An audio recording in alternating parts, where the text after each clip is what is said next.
Welcome to Calling All Voices, brought to you by the Dementia Action Alliance and the Global Council on Alzheimer's Disease.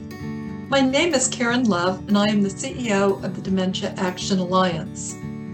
In this podcast, you will hear from people living with dementia from the Black and the LGBTQ+ communities. They'll share stories about how resilience and persistence can help people to continue to live meaningful lives, even with the diagnosis of dementia. And you'll hear participants discuss why it's important that we call all voices to share their experiences. Today's episode will feature discussion with Deborah Tann and Chris Tann. Welcome once again to the Calling All Voices podcast. I'm your host, Deborah, and we have, as an interviewee on today, we have Mr. Chris Tann. We want to talk about community education around the subject matter of dementia. Sounds good? Sounds good. All right, then. Tell us about your journey with dementia. When and how did you realize something had changed? My journey with dementia. It's been very exciting, actually, for me. Very exciting, very interesting. And I've learned a lot about something that I did not know about as in detail as I know now. I found out about it, at least my wife told me about it, Deborah told me about it, that I was doing some things that was unusual. So we went to medical doctors, of course, and see if we could find out what was actually going on. And we did. They came back with, I was diagnosed with MCI, mild cognitive impairment, in 2017. And then in 2019, I was diagnosed with FTD. So the journey has been, like I said, it's been really great. It has, believe it or not, because dementia affects people different ways. Everybody's not affected the same way. And for me, I can only speak for myself. I've learned so much from it and about it, and I'm willing to share it. And I hope someone's willing to listen to the information that I've learned from it, because you still can live a very productive life, depending on your circumstances, of course. Okay. All right. What have you found to be most useful on your journey? What has been really good for you? What has helped you? What has made it so great? It's made it so great. Well, just recognizing that you can still, like I said, still with me, that you can still do things. I mean, it's not the end of the world. Let me say that. It's not the end of the world. As you well know, I'm still working. I'm still doing everything that I normally did. And so for me, it's a very good learning experience for me. Very good learning experience. And I wish whoever hears our voices that they would understand or get some understanding out of it, that it's definitely not the end of the world. You can still live a productive life. You can still recognize people and things and places. But then again, it all depends on how it affects you. Yeah. One of the great words that I really like is, well, it's two words, is to adapt and to adjust. A&A. Adapt and adjust. Let's unpack that a little bit. Adapt. Speak to that. Well, you run across some situations where you may forget to put your keys. You may forget where you put your wallet or things of this nature. So you adapt. You put your things in a certain place that you know that's where they are and that's where they should be. So that helps you to adapt. And adjusting is, to me, is when someone, if you tell somebody that you have dementia, of course, they think totally negative. Something is really, really wrong with you. Well, in actuality, it is, but still, you're adjusting to this disease to where that it doesn't hurt you. At least you know it's not hurting you at this particular time, and you're not hurting anybody else. Okay. Okay. Adaptation. I'm sorry, Adapt and adjust. Let's talk about the other one. the other one?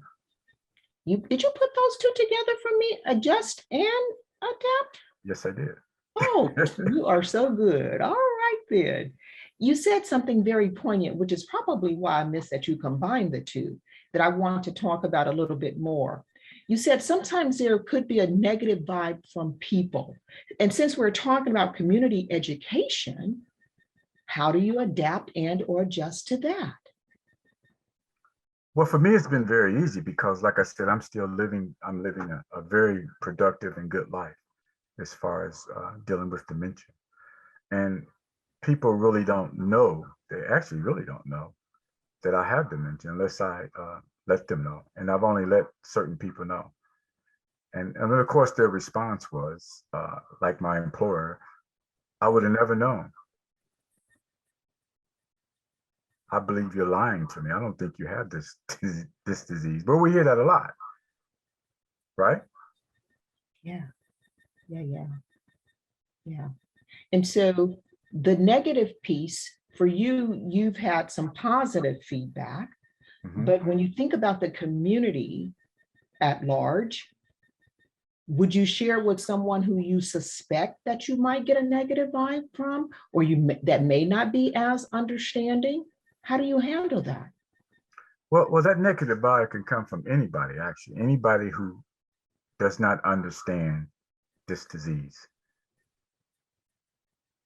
You can get a negative vibe from them, but you don't, you since you have since I have the understanding of it, I'm able to cope with what they're saying very easily because I know the effects of the disease and I know what it can do and I know what I'm able to do.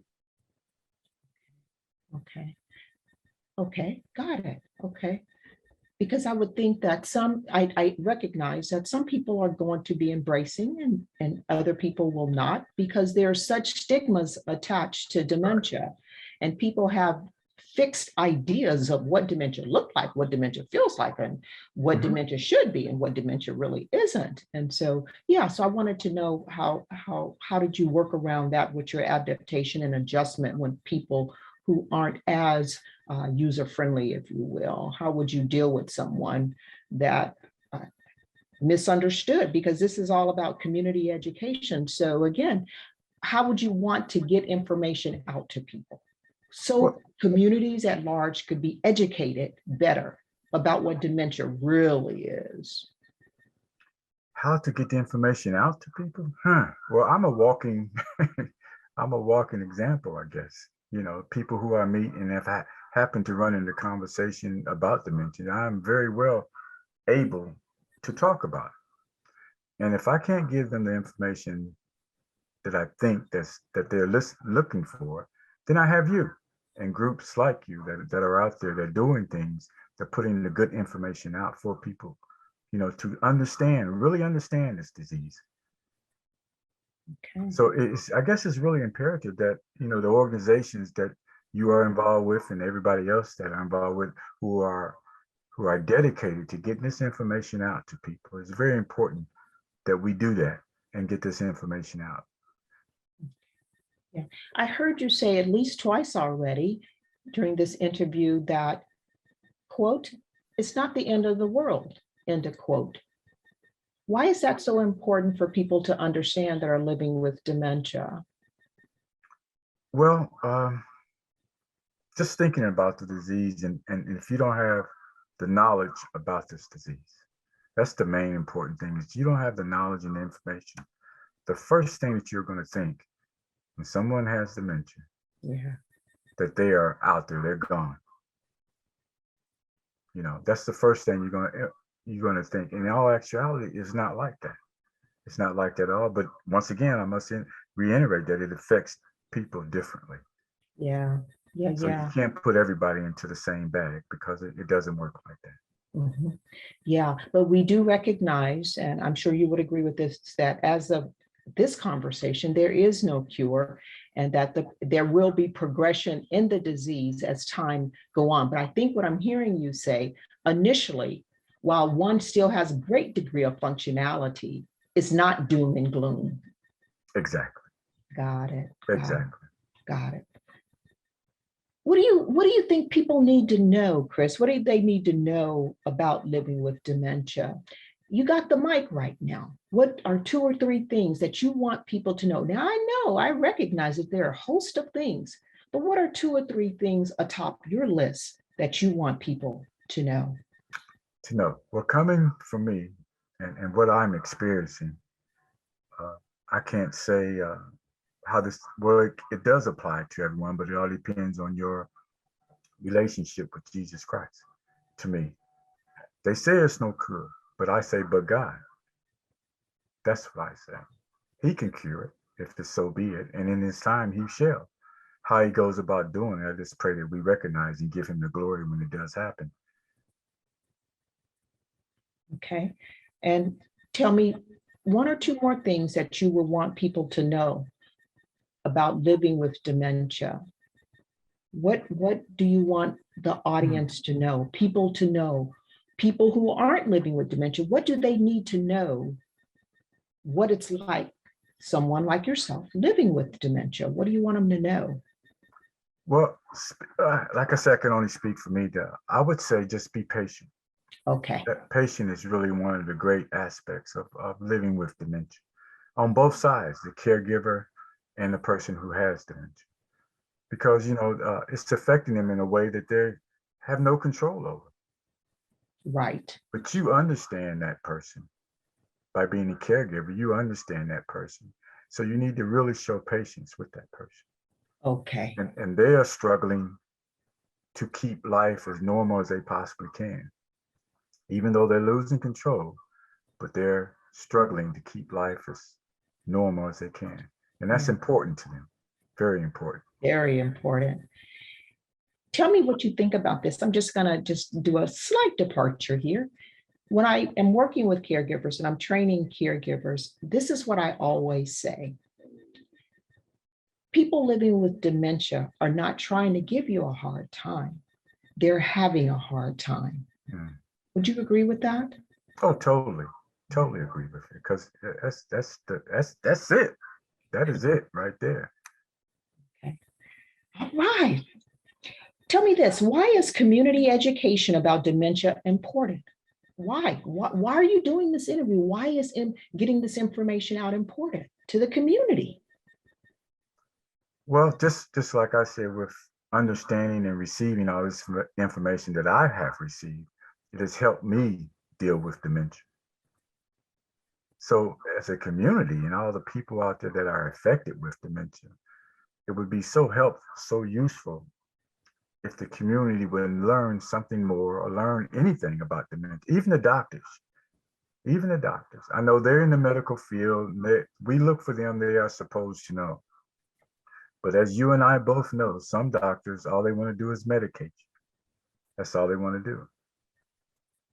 Yeah. There's more to it than that. Yeah. There's more to it. Yeah. I would have to agree with you that I do think that as we talk about community education, I think that's inclusivity when it comes to people in the medical profession, your neurologists, your Right. MDs, your frontline workers. I think that they can use a little education as well. So I do agree with you on that. So tell me this then, since we're on the same page, the same sheet of music, how can it be increased and improved? What can be done to improve that, since we recognize education is key from everyone from A to Z? How do we go about that? What does it look like? Huh. Well, that's kind of hard for me to because I figure if I go to a profession, I'm going to learn everything about that profession that I need to know about. Okay. Is dementia new to everybody? No, it's not. Well, maybe it is. Well, then somebody's perpetrating then. Oh. I say that because it was a friend at work, and she said her mother has dementia, and all the doctor do is when they go there, run a certain test and then say you have dementia. Well, they already know she has dementia. He's told her that, but that's all that they do, and the test is very minute. It's not a in-depth test. It's just the one where they have you walk and come back and that's it. And she's been going there for 5 years now, and he's telling her the same thing. This is a doctor. Yeah. But let me ask you this. And I know that there is some onus with the medical profession, the doctors more specifically. We know there's lack of training, 3 out of 5. We get that. We know that. We know that there are barriers. I think, in my humble opinion, that this is kind of new to them as well. And so they're getting their feet wet with this whole thing too. But I do think, though, that when it comes to advocacy, when it comes to community, why isn't that individual, the caregiver that you just described, if she's getting the same answers and results and they keep doing the same thing, why aren't they seeking other alternatives, perhaps? So I say that to say a part of the education piece, the community piece, is incumbent upon us too. Yes. That is so true. That is very true. Do we love ourselves? Yeah. Do we love the person that we're taking care of? So like you just said, if they're not satisfied with the information that they're getting or the care that they're getting from this particular physician or whatever, why don't they go somewhere else? That's a good question. Yeah. And I think that's where the community education comes into play. When I do ask, how can it be increased? How can it be improved? What are ways that we can make this better? So I think conversations like what we're having is a plus. I think Zoom activities for conversation for caregivers and people living with dementia, the meetups, the discussion groups, I think they're very key. And I think there's a host of other things, but I think the most important thing is to make sure that the voices of people living with dementia is heard. What do you think? I agree wholly with that. And to add to that, we have these Zoom meetings, we have these conferences. But are we really getting this information out to the people who do not have access to Zoom, who do not go to conferences, who do not know anything about clinical trials? Clinical trials are not in certain neighborhoods. They're only in certain places. What about the people who it's mostly affecting? Do they have access to clinical trials? They don't even have access to the knowledge to know anything about clinical trials, I'm sorry. But other than that, we are still, people of color are still living in the past, dealing with all the medical aspect of, the Tuskegee. Okay. We're still living in that. And we need to come out of that. We have to do our part too. Okay. The information is out there. We have to do our part too. Okay. I hear you. Proactive and not reactive. Exactly. Okay. And so I do think that there is a degree of responsibility Yes. to people, community Yes. as a whole. So I'm with you on that. Yeah. Okay, so we've ascertained that we need to do a better job in that space. So my question is, you're telling me, okay, I'm a dementia advocate, and educator and coach.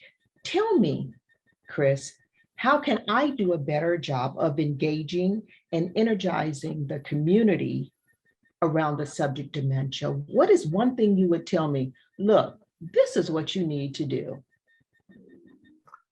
I thought about that actually.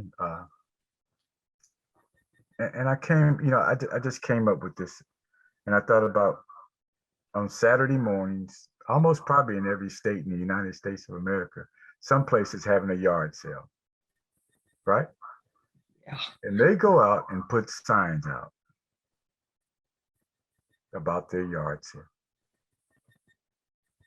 Some way we have to go out and put this information out about dementia. Maybe it's a sign somewhere. We don't know who's going to come, but at least we're trying to meet these individuals where they are. We have to meet them where they are because they're not coming to us. But they need the information.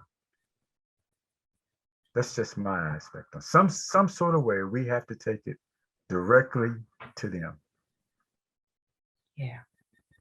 So now I'm hearing you talking about inclusivity, bringing people into the tent. It's a big tent, Yes, and we need to get as many people into the tent as possible. yes, And that so resonates with me, what you just said, because in my book, The Race of Dementia, where I use the word race as a double entendre, it is a race. It's a race to a cure for sure, but it's also a race to me, when you think about Black and brown people, to bring everybody into the fold. And I think that's very important. And I said in the book, we have to meet people where they are. yes. Are we doing that? Yeah, that's critical. That's critical. Are So we you- doing that? Yeah. So did you read my book? Yes, that's where you got it from. Admit it. Anyway, good. Well, this is going really well. We're beginning to wrap things up just a little bit. And I do want you to be thinking about, after this question, what do you want to leave with the audience? But before we get to that space, what advice would you give to others who are seeking to understand dementia? What would you tell someone? They want to understand dementia. What would you say? Well, I would say, and I would lead them I would probably lead them to you because you're very capable of telling them everything about dementia. I could only hit the surface part. So people like yourself and organizations or who are accessible, that's who I would lead them to. That way they would get the full understanding and probably get the answers to any questions that they have. That's what I would do, seriously, because I'm not able to do that. I can only tell them the surface things about dementia. But people like yourself and organizations, I know I'm repeating myself, but you guys could give them the correct information and answer all their questions. Wow. I like that, because what you just spoke to was access. Exactly. Access. Accessibility is very important when it comes to information, to be able to access it, to be able to get it. Very good point. But even saying that, once you think about it, even once I think about it, even saying that, I have did that, and I bet no one has even contacted you. You're right. I I know. thought about it too, as well. And that's what's kind of poses the dichotomy for me. It's a struggle for me because I have a wealth of information. I can articulate and disseminate information, but I need an audience to do it with. Right. And so you're right. I know many people where that has happened, Yeah. and was no follow-up. And so that tells me, Chris, then when it comes to community education about dementia, there's some barriers we're going to have to bring down. I guess maybe we have to make things a little bit more simplified. And again, the accessibility has to be there for people to join in the conversation. But I'm encouraged, and Yes. I'm encouraged. Yeah. Well, it's good talking with you. Now, we're wrapping things up. So tell me, what do you want to leave with the audience? Is there something that I failed to ask you that you think it's really important, that's just kind of searing in your heart that you want to share with us? Anything. This is a great opportunity. Go ahead. Well, it's not much that we talked about and covered mostly everything that I think of. But there's one thing that I would say, and it is this: my people perish because of lack of knowledge. Okay. And for the listening audience purpose, what does that mean? The information is there. You have to seek and do your part. You have to get out there and get what you need to get. It's there. It's not hard to attain it. Very good point, because you're right. It's readily available. People such as myself are giving the information away for free. Exactly. That's how desperate, and I know that's a very deep word, but that's how we want the community That's why we want the community to be educated. We want them to tap into this knowledge. Yeah, because it is accessible. Yeah. Well, it's been my pleasure having you on this wonderful Calling All Voices podcast. Take good care of yourself, and thank you once again. You're welcome. You too. We hope you enjoyed this episode of Calling All Voices. If you're interested in learning more, please see the episode notes for this podcast. In the episode notes, you can find more information about Calling All Voices and the work of the Dementia Action Alliance and the Global Council on Alzheimer's Disease. The creation of this podcast was sponsored by Otsuka America Pharmaceutical, Inc. The views expressed in this podcast reflect the views of the speakers, not the views of Otsuka America Pharmaceutical, Inc. If you liked what you heard today, please make sure to subscribe to the series, share a review, and let others know about it.